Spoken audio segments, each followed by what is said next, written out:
جیسے نبی کا وسیلہ جائز ہے، جیسے نبی کا وسیلہ جائز ہے، ایسے ہی نبی کی نسبت کا وسیلہ بھی جائز ہے۔ تم تو پیٹتے ہو کہ تم نبی کو وسیلہ کیوں بناتے ہو، اور صحابہ کی یہ عقیدے ہیں، وہ کہتے ہیں نبی کو بھی وسیلہ بناؤ، نبی کی کوئی نسبت مل جائے اس کو بھی وسیلہ بناؤ۔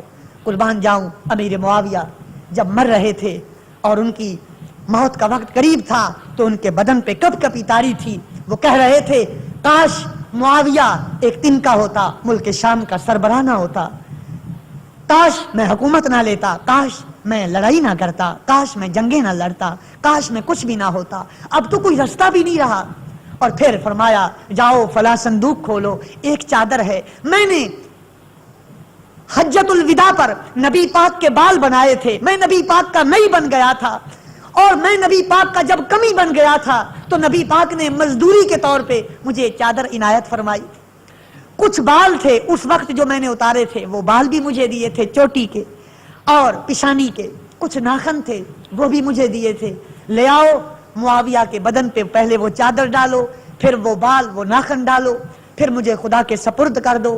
معاویہ تو اس قابل نہیں ہے، ہاں البتہ اللہ کو اپنے نبی کی نسبتوں سے پیار ہے، وہ جب دیکھے گا اپنے محبوب کی چادر کو، اپنے محبوب کے ناخنوں کو، اپنے محبوب کے بالوں کو، تو ارحم الراحمین میرے اوپر ضرور رحمت فرمائے گا۔ تو ہم کہتے ہیں نبی کے ذات کا وسیلہ بھی جائز ہے، نبی کی نسبت